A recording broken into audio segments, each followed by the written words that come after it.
ಮಹಿಳಾ premier league season 3 ಇಂದಿನಿಂದ ಆರಂಭವಾಗ್ತಾ ಇದೆ.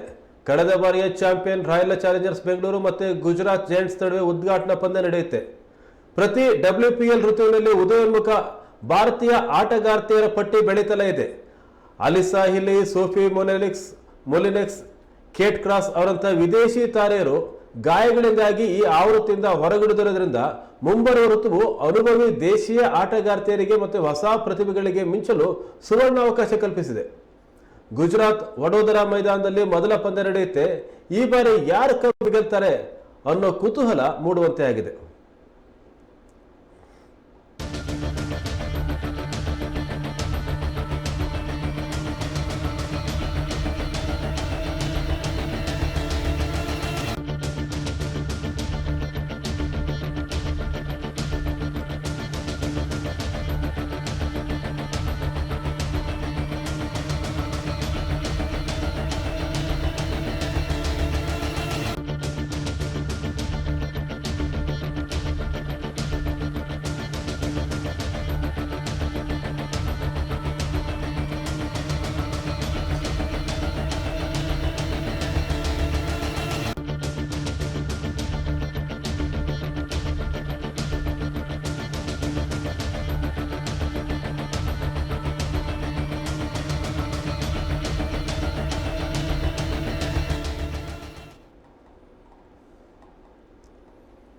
ಕಳೆದ ವರ್ಷ ಮಹಿಳಾ ಪ್ರೀಮಿಯರ್ ಲೀಗ್ನಲ್ಲಿ ರಾಯಲ್ ಚಾಲೆಂಜರ್ಸ್ ಚಾಂಪಿಯನ್ ಆಗಿತ್ತು.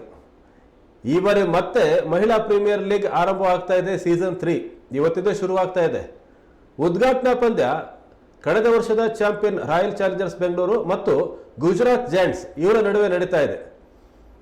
ಆದರೆ ಈ ಬಾರಿ ವಿಶೇಷ ಅಂದರೆ ವಿದೇಶಿ ಆಟಗಾರರು ಅಲಿಸಾ ಹಿಲ್ಲಿ, ಸೋಫಿ ಮೊಲಿನೆಕ್ಸ್ ಮತ್ತು ಕೇಟ್ ಕ್ರಾಸ್ ಇವರಂತ ಹಲವು ವಿದೇಶಿ ತಾರೆಯರು ಗಾಯಗಳಿಂದಾಗಿ ಬರ್ತಾ ಇಲ್ಲ. ಹಾಗಾಗಿ ದೇಶಿ ಆಟಗಾರರಿಗೆ, ದೇಶಿ ಮಹಿಳಾ ಕ್ರಿಕೆಟ್ ಪಟುಗಳಿಗೆ ಅವಕಾಶ ಸಿಗುವಂಥ ಸಾಧ್ಯತೆ ಹೆಚ್ಚಾಗಿದೆ. ಅವರು ಈ ಋತುವಿನಲ್ಲಿ ಚೆನ್ನಾಗಿ ಆಟ ಆಡಿದ್ರು ಅಂತಂದರೆ ರಾಷ್ಟ್ರೀಯ ತಂಡದಲ್ಲಿ ಅವರಿಗೆ ಅವಕಾಶ ಸಿಗುವಂಥ ಸಾಧ್ಯತೆಯೂ ಸಹ ಇರುತ್ತೆ. ಹೊಸ ಪ್ರತಿಭೆಗಳಿಗೆ ಮಿಂಚೋಕೆ ಇದೊಂದು ಸುವರ್ಣಾವಕಾಶ. ಮೊದಲನೇ ಪಂದ್ಯ ಗುಜರಾತ್ನ ವಡೋದರಾ ಮೈದಾನದಲ್ಲಿ ನಡೆಯುತ್ತೆ. ರಾಯಲ್ ಚಾಲೆಂಜರ್ಸ್ ಬೆಂಗಳೂರು ಮತ್ತು ಗುಜರಾತ್ ಜೈಂಟ್ಸ್ ಯಾರು ಗೆಲ್ತಾರೆ ಈ ಮೊದಲ ಪಂದ್ಯದಲ್ಲಿ, ಉದ್ಘಾಟನಾ ಪಂದ್ಯದಲ್ಲಿ ಅನ್ನುವಂಥ ಕುತೂಹಲ ಮೂಡಿದೆ.